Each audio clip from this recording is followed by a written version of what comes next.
আজ ২৯শে মার্চ শুরু হয়েছে ২০২৫ সালের প্রথম সূর্যগ্রহণ। এটি একটি আংশিক সূর্যগ্রহণ যা বিশ্বের নির্দিষ্ট কিছু অঞ্চলে দৃশ্যমান হবে। জ্যোতিষবিজ্ঞানীদের মতে ২০২৫ সালে মোট ৪টি গ্রহণ হবে। এর মধ্যে ২টি সূর্যগ্রহণ এবং ২টি চন্দ্রগ্রহণ। আজকের গ্রহণটি বছরের প্রথম সূর্যগ্রহণ এবং পরবর্তী হবে ২১ সেপ্টেম্বর, যা বয় গ্লাস সূর্যগ্রহণ হবে। সূর্যগ্রহণের সময়সূচি বাংলাদেশ। গ্রহণ শুরু দুপুর ২টা ৫০ মিনিটে, চূড়ান্ত পর্ব বিকাল ৪টা ৪৭ মিনিট, গ্রহণ শেষ পর্যন্ত ৬টা ৪৩ মিনিট। তবে বাংলাদেশ থেকে এই গ্রহণ দেখা যাবে না।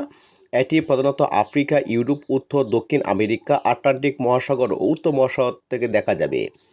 সূর্যগ্রহণ কি? যখন চাঁদ, সূর্য ও পৃথিবী একই সরলরেখায় আসে এবং ছায়ায় সূর্যের আলো পৃথিবীতে আসতে বাধা দেয়, তখন সেটাকে সূর্যগ্রহণ বলা হয়। এই ছায়া যেখানে পড়ে সেখান থেকে সূর্য দেখা যায় না, অথবা সূর্যের একটি বড় অংশ কালো দেখায়। সূর্যগ্রহণকে ঘিরে কিছু প্রচলিত মতামত। বলা হয়, গ্রহণ চলাকালে খাবার ও পানীয় উপর তুলসী পাতা দিয়ে রাখার নিয়ম আছে। ঘি ও আচারের পাতেও তুলসী রেখে থাকেন অনেকে। গ্রহণ সম্পন্ন হলে অনেকেই পবিত্র নদীতে স্নান করে থাকেন, এমন আচার হিন্দু ধর্মে প্রচলিত রয়েছে।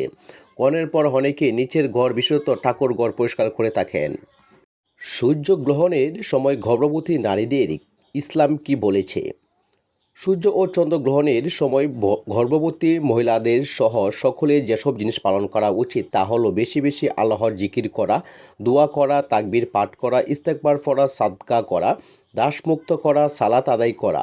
সূর্যগ্রহণের সময় আপনার করণীয়: নিরাপদে থাকুন এবং সরাসরি সূর্যের আলো এড়িয়ে চলুন। যদি আপনার কাছে এগুলো না থাকে তাহলে পিনহোল প্রজেক্টরের মতো পরোক্ষ পদ্ধতি ব্যবহার করে, যা প্রতিফলনের মাধ্যমে এটি দেখার মাধ্যমে অনুষ্ঠানটি উপভোগ করা ভালো। কেউ কেউ বিশ্বাস করেন যে গ্রহণের সময় বাইরে যাওয়া এড়িয়ে চলা ভালো। ধন্যবাদ সবাইকে ভিডিওটি দেখার জন্য।